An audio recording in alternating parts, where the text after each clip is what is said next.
I agree with you with a lot of things, but I do disagree with you with like 2 or 3 particular points. And I hope to like go touch on all of them. Firstly, it's about morality and the fact that your claim that objective morality exists.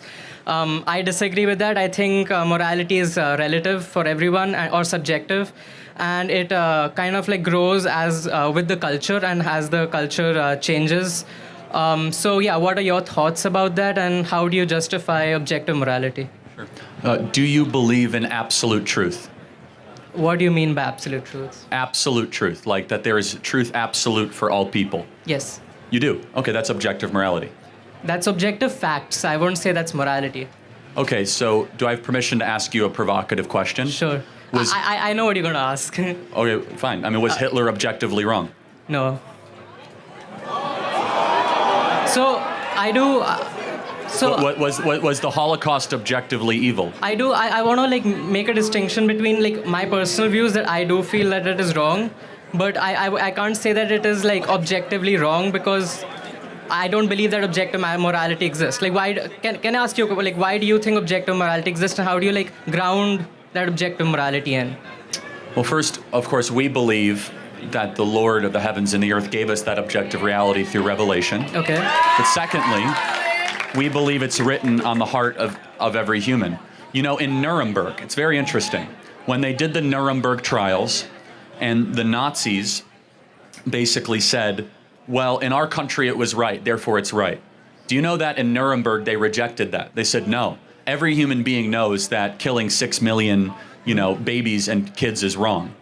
And so do you think there's anything built into us of a moral compass that prevents us from doing evil and we have to try to stifle it? I think there are moral intuitions that everyone has, but again, like those moral intuitions can differ from person to person, right? Like I might say that, like, I don't know, like doing something is wrong, but like someone else might say, oh, it's fine in this situation.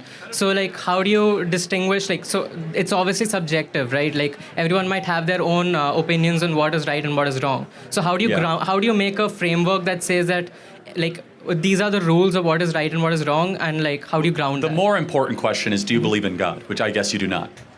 I'm agnostic. Like, okay, so that's where, okay, so if you don't believe in, this actually, what's your name? Sorry. Abhinav. Yeah, well, you're making a great argument. Mm-hmm.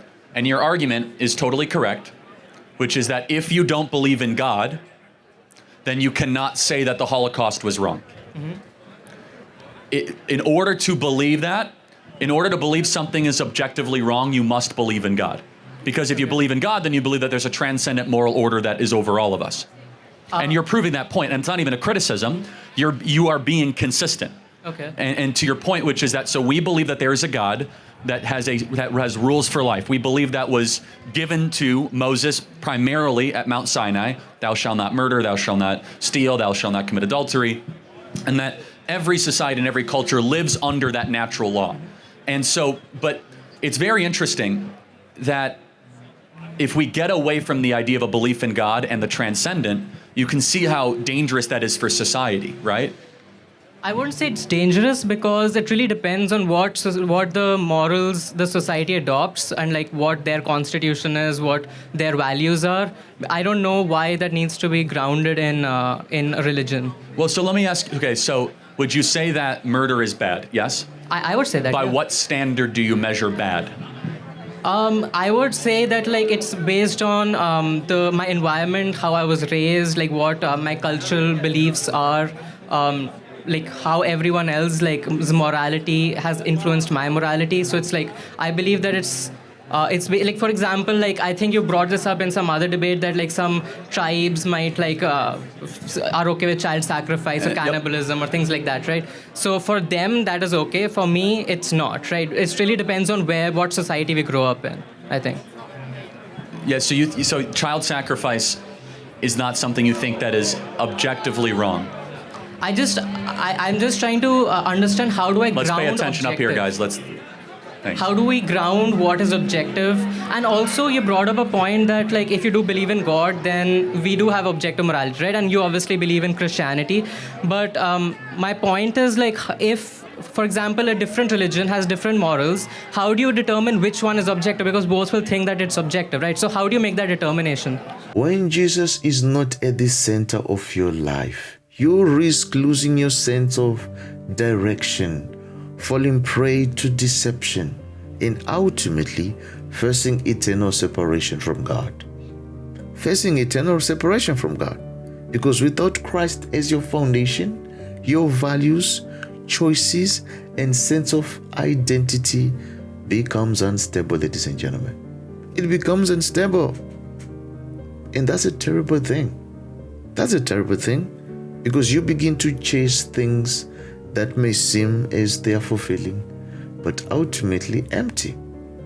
Whether it is success, pleasures, seeking approval from men, or even control, you will find that it will never satisfy your soul.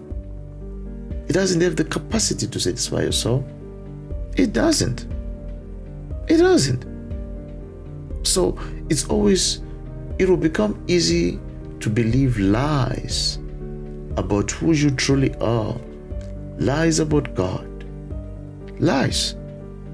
And these lies will lead to a destructive future. There's no light at the end of that tunnel. There isn't. Broken relationships, growing, developing hate, anger. A lot of people who are hurt, who are angry, a lot of them, it's really an identity crisis. It's an identity crisis. And over time, when that spiritual drift continues, it will result in a hardened heart and darkness. Darkness. Disconnection from God, His love, His peace, His grace. Can you imagine that reality? And the consequences of rejecting God, it's always pain. It's always pain, confusion, death. And it's terrible. So, to live without Christ is to live without life, ladies and gentlemen. And that's a terrible reality. That's a very terrible reality. It's a great question. Well, first you have to look at, sorry, there's just a sideshow going on here. You have to look at the proof and the fruit of which that moral system has delivered. Okay. And so, are you from India? I don't mean to, yeah, okay. I'm from Delhi. Do you, can I ask you a provocative question? I don't mean to offend you by any way, but Sure. do you think that the moral system of India or the moral system of America, which is better? What do you mean by moral system? Like, can Caste you give me system. some? Yeah, I disagree with the caste system. Got it. So you disagree with it, but is there something objectively evil and wrong with saying that 200 million people are permanently in poverty?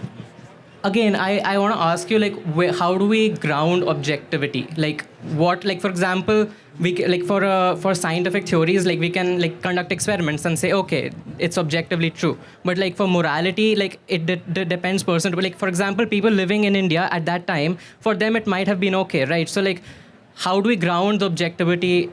Like, you have to believe in God. You have to believe in a power, more specifically a monotheistic one. Okay, why is that? Well, because if you have many gods, polytheism, you have many moralities. And if one God, one morality. So that's why ethical monotheism founded America. And so, of course, it's a faith claim in some ways, but we can use science also to get us pretty close to believing in God, from space, time, and matter, from the teleological argument for God, for how all the fine-tuning of our universe exists. But then in order, once you believe in a God, then you can then say there is an objective morality. If you don't believe in God, your position is correct. It's all just context. I do disagree with one thing, that, like, because there are multiple religions, right? Multiple monotheistic religions. So how do you determine which monotheistic religion is true?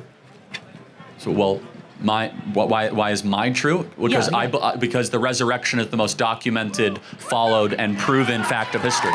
Of all the different things, is that the resurrection of Jesus Christ is by far the most compelling event in human history besides the creation of the world.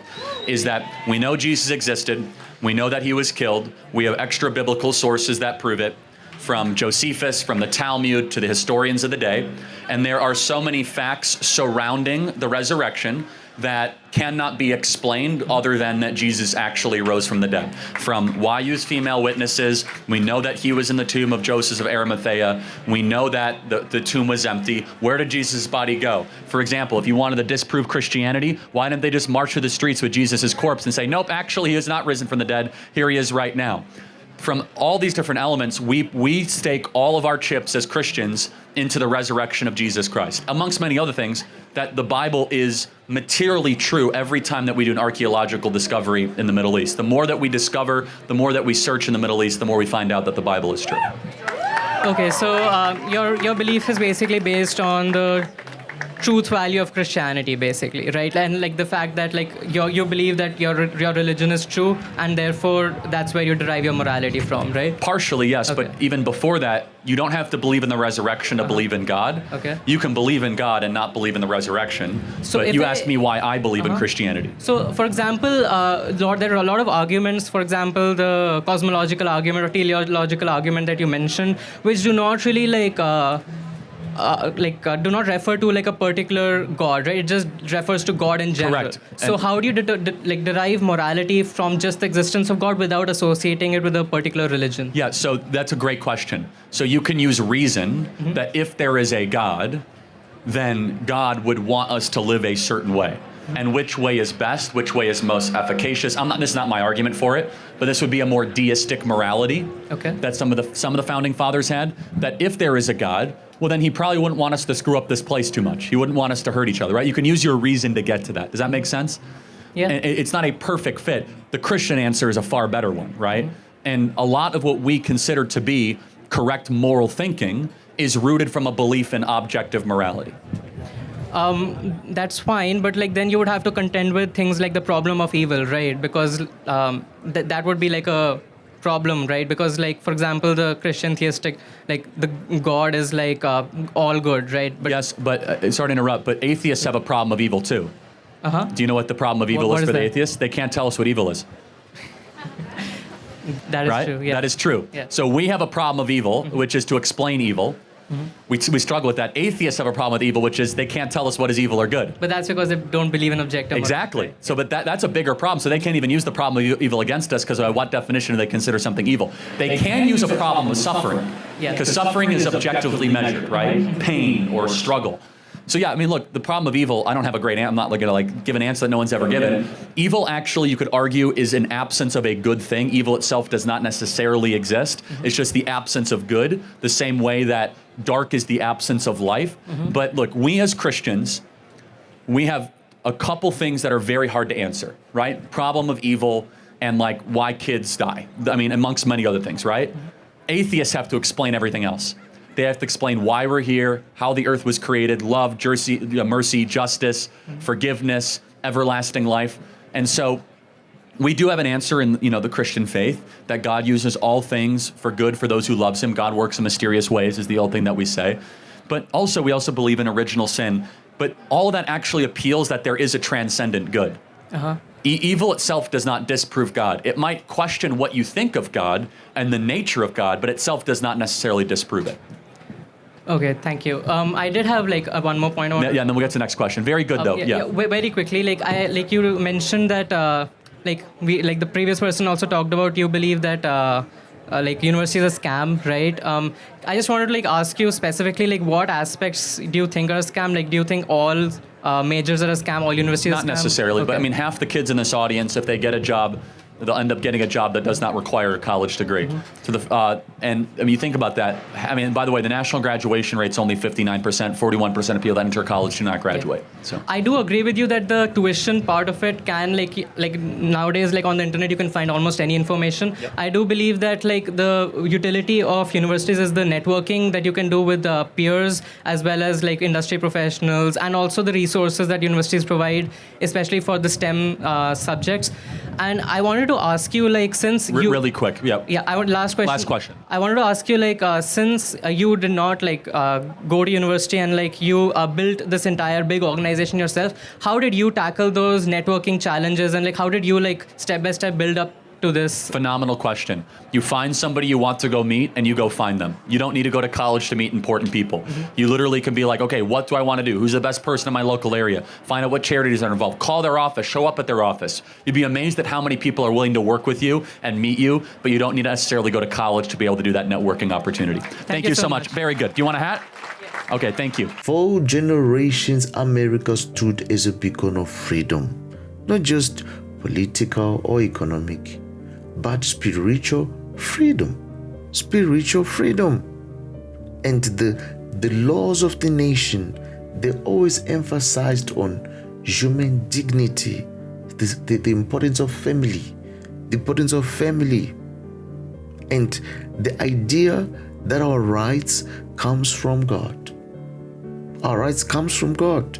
All this stemmed from a deep Christian worldview in America. But it seems as if things are changing today. Things are changing. The moral compass is being pushed aside. And Christian values, they are being replaced with confusion, with moral relativism, woke ideologies that undermine truth, family, and faith. Truth, family, and faith. And as a result, the very soul of the country is under threat, ladies and gentlemen. Is under threat. And if we want to preserve what made America great, not just powerful, but good, we have to return to those foundational truths, ladies and gentlemen. We have to. We need to reclaim a culture rooted in faith, rooted in virtue and biblical wisdom. We need to save America, not just politically, but most importantly, spiritually. Spiritually, ladies and gentlemen. Yeah, spiritually. It's actually simple. You know why? Because Christ is serious. Faith is serious. Taking responsibility for your actions, reflecting on your future, and considering the direction of humanity as a whole. These are not light-hearted matters. They are not light-hearted matters. No. Even more so, asking the hard questions about eternity, about what happens to your immoral soul when you die or after death. These are serious questions. These are serious questions, ladies and gentlemen.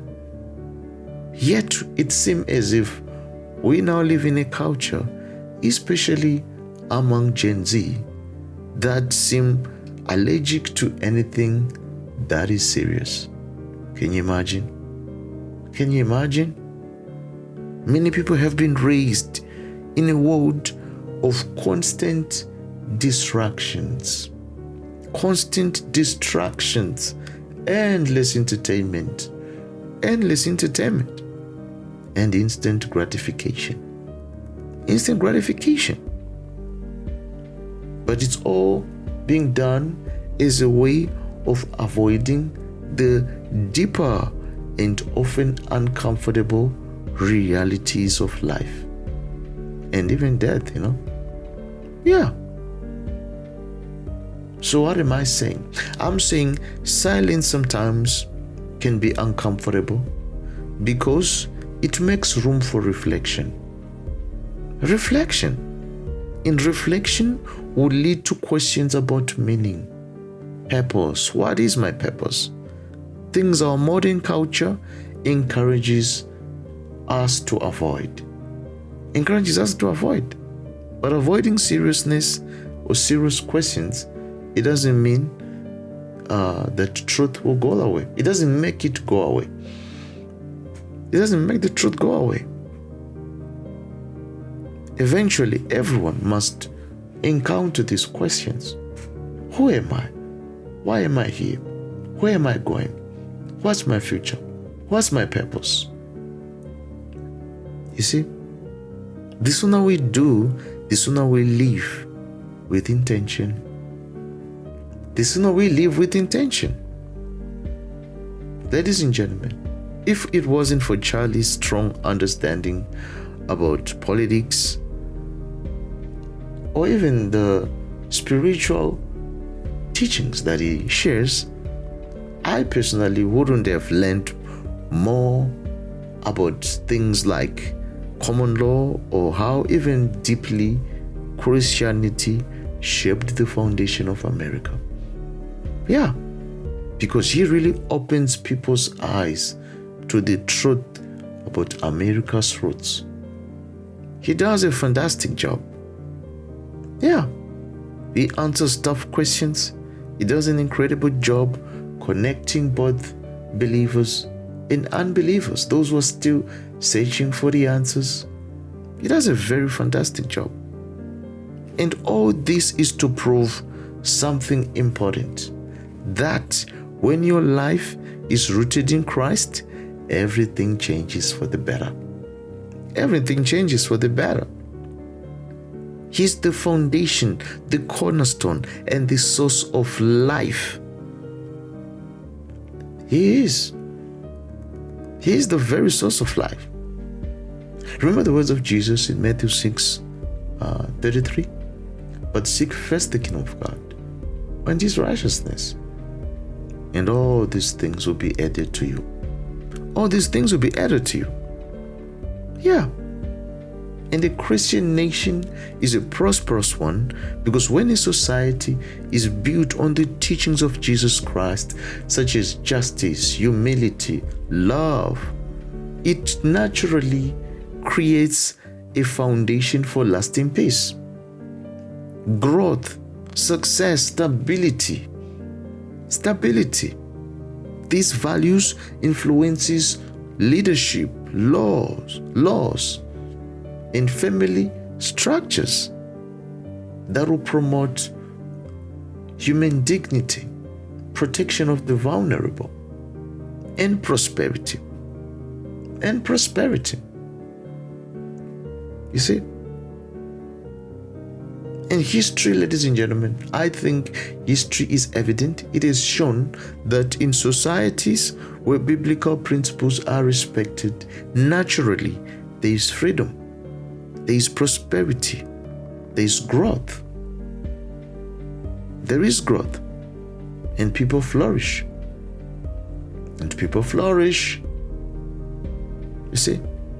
So, in other words, make God your highest priority. Make God your highest priority before chasing success, relationships, money, and even stability. When Jesus is the cornerstone of your life, everything changes for the better. Everything changes for the better. That's what it means to seek God first. Seeking God first, aligning yourself with what truly matters. What truly matters, not just for this life, but for eternity. Having eternity in mind, seeking His righteousness means striving to live a life that honors God. Striving to live a life that honors God, and that's very important. That is very important. Yeah. Walking with Him daily, trusting in His grace, allowing His Spirit to shape your life. Allowing His Spirit to shape your life. Because when you put God first, He takes care of everything. I always say, God specializes in changing people. He specializes in changing lives. Yeah. And it doesn't mean that all challenges and struggles will go. No, it means that you always be there to meet your needs, whether physical, emotional, or spiritual. You always be there to meet your needs according to His wisdom. According to His wisdom. So don't let worry or the pressures of this world distract you. No. Put trust in the one who knows you, in the one who loves you, in the one who created for you. The one who created you. Because He's ready and more than willing to provide for you. Yeah. When we put God first, everything will fall into place.